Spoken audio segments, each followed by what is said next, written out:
The views of the guest are that of the guests and do not represent nor reflect the views and opinions of the Lockoutmen channel, the Recruiter Call channel, nor its host. This site content is for entertainment, educational, and informational purposes only.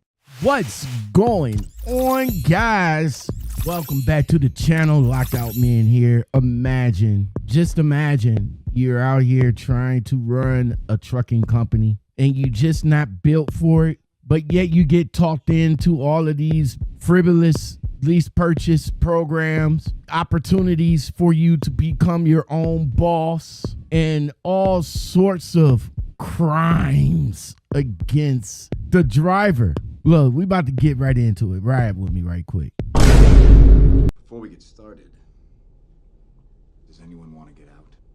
Here's my problem. I've been rocking out with you guys for 10 years now. Now, there has been ups, there has been downs, there has been turnarounds, there has been turmoils, there has been deaths, there has been a lot of things in my time of trucking. Not to say that everything is going great, but it is what it is. A lot of these new jacks come on these videos talking about how they're not interested in trucking, but they're using trucking as a stepping stone. And I do agree with some of their assessment, because you new jacks, y'all not interested in this. Y'all just simply ain't built for it. Y'all just want to get in, make some money, make enough money so that y'all could step up and move on and do something else. You guys are the social media area guys, right? Everything has to be put on social media. Everything has to be a video. Everything has to be a vlog. Everything has to be chronicalized. Y'all feel that y'all make more money doing stuff on the internet than you guys would actually be doing in the truck. Look at you guys out there up the perfect angles and all like that. Y'all trying to make your journey in trucking a whole production. And don't get me wrong, I get it, I understand it. You can make a movie out of what you're doing. Make a movie out of putting fuel in the truck. Make a movie how to slide tandles. Make a movie how to pick up and deliver at receivers. Make a movie about you getting out there exercising around your truck, all that good shit. It's interesting. It's boring to me. I'm just gonna keep it 100. It's boring to me, but it may not be boring to you because you're putting it together. May not be boring to the people because they watching. But you want to know who's watching it though? TikTok. TikTok is the only platform that is actually pushing that shit. The stuff that y'all do on TikTok, y'all definitely can't get away with on YouTube. YouTube is a job. YouTube is work. YouTube is not going to just let you put up a frivolous video and think that shit is going to blow up overnight. It got to be interesting. It got to be engaging. Trust me, I know. I'm working at it every day. Now, some of you might finagle YouTube. Some of you probably might even be finagling TikTok. Or y'all probably might be paying for your views. But what is the point in all of that? For YouTube, if you buying views and subscribers and all like that, what good is that? What good is that? It's really not going to make anything of your channel. You get 100,000 subscribers, you get what? A plaque. That's about it. You guys get excited about the plaque. You guys would be like, oh man, my first 100 subscribers, blah, blah, blah, I earned this. No, you didn't. You paid for it.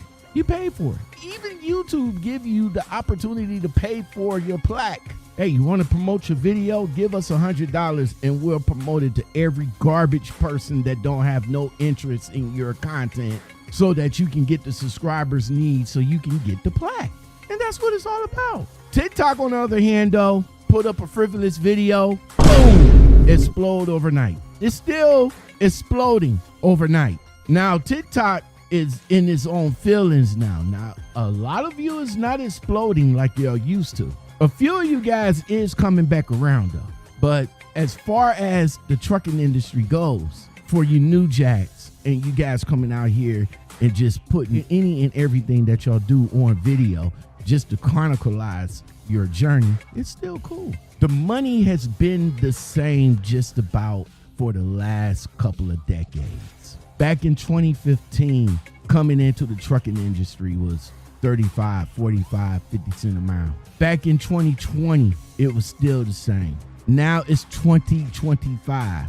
and it's still 35, 45, 50, 60 cents a mile. It's still the same. Now, I know a lot of you guys will turn around and be like, hey, if you get all your endorsements and everything and know how to drive a manual, then you'll be out here to make a little bit more money. All you got to do is do about a year. No, that was the past. That was the past. You can have all of your endorsements and you can drive a manual, but you're still going to come in at the same amount that these companies is going to just offer you.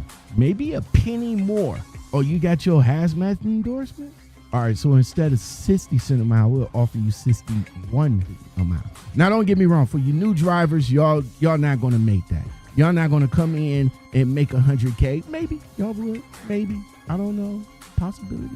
Maybe 1 out of 10 people would actually see a 10K success after their first year in trucking. Maybe their second year.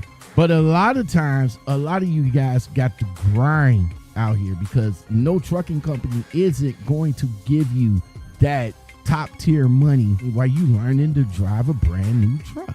But for the drivers such as myself, 5, 10, 15, 20-year drivers, and for whatever reason, we got to transition into another company, we got to start all over again. I agree, we should be making more, period. We should not be doing $1,000 a week, especially if we're over the road for 70 hours away from the house for 70 hours a week and only bringing home $1,000 and less. Boy, ain't no way, boy. Me personally, I agree. You should see at least $1,500 to $2,000, and that's take home. Now, don't get me wrong. I used to see that. But I put my time in with that company. I built my reputation with that company. I got up to where I was capped with that company. They sat down, told me I wasn't going to make no more money with them. Where I was at is where I was at. And I was bringing home, take home, about $2,000 a week. On a good week, it was $2,000 or more. On a bad week, it was like 15. Don't get me wrong. I was rocking. And I know you guys are going to be like, yo, Lockout, what happened? Well, things happen. Life happened. Attitudes happen. Feelings happens. And you have to accept the situation at hand, and you have to find something else so you can continue to pay the bills. What you going to do? Now, you can negotiate what you was making with a new company. And maybe they'll give you a cent more, but it's not always the case. Because if you got like 10 other people that's coming in, that's even more money that's coming out of their pocket. Mega carriers and small carriers alike operates the same way. And we end up accepting whatever we are offered. 45 to 60 cents a mile to sacrifice our lives for a company that's making billions. That's billion with the B. I'll fax you the information. Think about that. But I know what you guys are going to say. Hey, no, we ain't going to accept that. That's why we're going to go ahead and be our own boss. But let me tell you, some of these people aren't cut out to be CEOs. Meaning no disrespect, but I ain't cut out to be no CEO.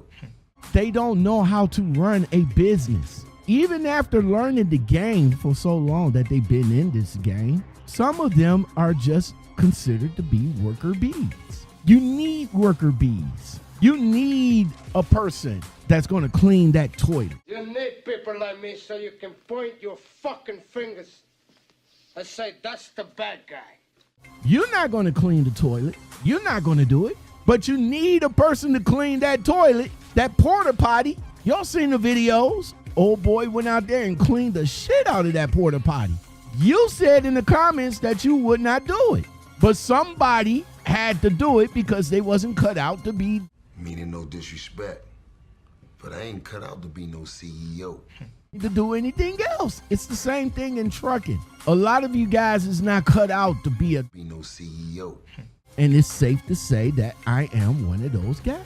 I'm not cut out to be a trucking company. Be no CEO. I am cut out to be a CEO in other fields, but not trucking. But it's the same hamster wheel for everybody else out there. When you guys do find a decent paying company, for some godforsaken reason, it either shut down or find ways to get rid of the high paying drivers. There's no middle ground.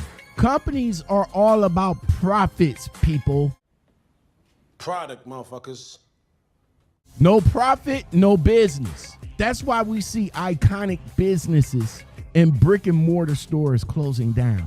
This year, the bloodbath continues in the retail space. Macy's, iconic, the store right there in New York, closing. Walmart, the biggest retailer, closing half of their stores. Walgreens, closing all of their stores. Trucking companies going out of businesses. CEOs said it was going out of business and they couldn't pay their disgruntled drivers. Product, motherfuckers. So think of it this way. If you're making less, it's going to hit you hard, especially if you're a driver coming off of making more. You still got bills, rent, kids, child support. It's a sign on the back of the truck that says, yo, we hire to retire. We're not retiring. We're not working to retire anymore because your paycheck barely covers anything. Small 401ks that being matched by these companies won't even save you. Even if you try to cash it out, you still get taxed. Same with Social Security. You pay in it all your life, and then you got to fight for it at 65.